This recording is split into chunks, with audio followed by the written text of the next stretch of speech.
प्यारे छात्रों, आज हम भाषा के मूलभूत जो ज्ञान का आधार है उसका अध्ययन करेंगे।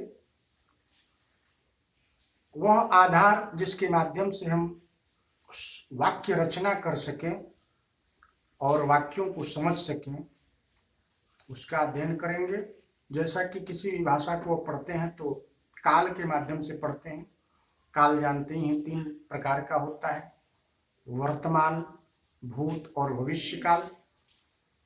और तीनों कालों को अंग्रेजी में वर्तमान को प्रेजेंट टेंस कहते हैं, भूतकाल को पास्ट टेंस कहते हैं और भविष्य काल को फ्यूचर टेंस कहते हैं।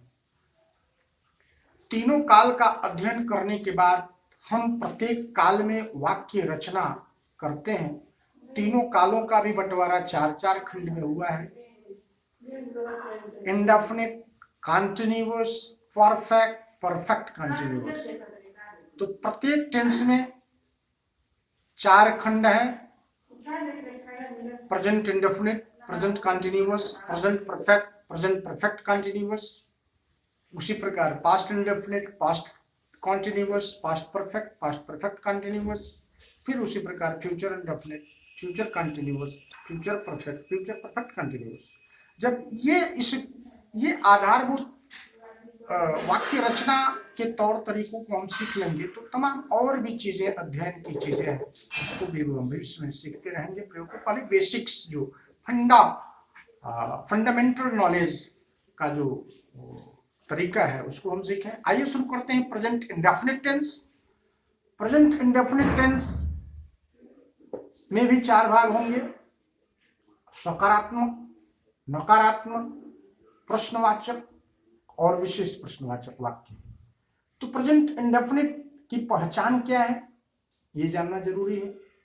जिस वाक्य के अंत में ता है, ती है, ते है आदि आवे तथा कार्य का वर्तमान काल में होना पाया जाए, उसे हम प्रेजेंट इंडेफिनिट टेंस कहते हैं।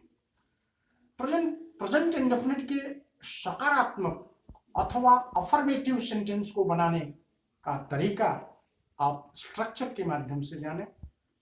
सकारात्मक वाक्य को बनाने के लिए हम subject plus V1 plus object का इस्तेमाल करते हैं। यदि कर्ता एक वचन है तो क्रिया में यस या ईएस लगाते हैं। अगर क्रिया वावेल से अंत, किस क्रिया के शब्द का वावेल से अंत होता है तो उसमें ईएस लगा देते हैं। हालांकि ऑलरेडी कुछ राइट है तो उसमें ई ऑलरेडी है तो वह एस लग जाता है। यदि कर्ता बहुवचन है तो क्रिया ऑलरेडी हमेशा बहुवचन होती है तो उस क्रिया में एस लगाने की जरूरत नहीं। जैसे राम जाता है तो राम गोज, और मैं जाता हूं तो आई यद्यपि एक वचन है लेकिन आई अपवाद स्वरूप अपने लिए नियम अलग अलग लेता है। तो आई गोज ना होकर के आई गो होता है। वह जाता है, ही गोज। तुम जाते हो, यू गो। वह पत्र लिखता है, ही राइट्स अ लेटर। आप पत्र लिखते हो, यू राइट अ लेटर। वे खेलते हैं, दे प्ले। ये अफर्मेटिव सेंटेंस हो गया। लेकिन निगेटिव वाक्य, नकारात्मक वाक्य को बनाते हैं तो सहायक क्रिया के रूप में डू अथवा डज नॉट का प्रयोग करते हैं। डज नॉट कहां लगता है?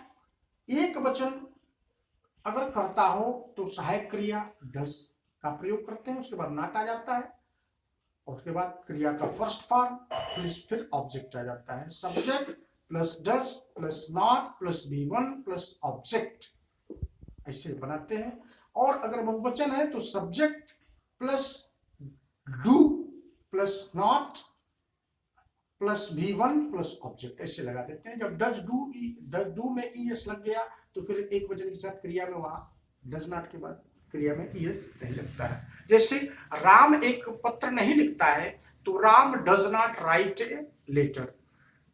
वह फुटबॉल नहीं खेलता है तो he does not play football. लेकिन जैसे ही बहुवचन होगा, तुम फुटबॉल नहीं खेलते हो तो you do not play football. Way football नहीं खेलते हैं, they do not play football. ये सकारात्मक आपने समझा, नकारात्मक समझा। और इंट्रोगेटिव वाक्य डू या डज सहायक क्रिया पहले लगाकर बनाते हैं। तो इंट्रोगेटिव प्रश्नवाचक वाक्य में सबसे पहले डू अथवा डज आ जाता है, plus subject plus V1 plus object, ऐसे बनाते हैं। तो और स्पेशल इंट्रोगेटिव सेंटेंस में विशेष प्रकार के प्रश्नवाचक वाक्य में क्वेश्चन वर्ड होता है। क्वेश्चन वर्ड जानते होंगे आप, प्रश्नसूचक शब्द जैसे कब, क्यों, कहां, कैसे, कौन, ये प्रश्नसूचक शब्द होते हैं। फिर तो सबसे पहले प्रश्नसूचक शब्द आ जाते हैं, फिर सहायक क्रिया आती है, फिर सब्जेक्ट होता है, फिर V1 प्लस ऑब्जेक्ट, ऐसे बनता है। तो ये रहा प्रेजेंट इंडेफिनिट टेंस का सकारात्मक, नकारात्मक, इंट्रोगेटिव और स्पेशल इंट्रोगेटिव सेंटेंस बनाने के नियम। आपके पास किताबें होंगी, किताबों का सहायता लेकर के और उनसे आप वाक्य रचना बनाइए और समय अनुसार उसका अवलोकन और निरीक्षण भी कराइए। बहुत बहुत धन्यवाद, थैंक यू।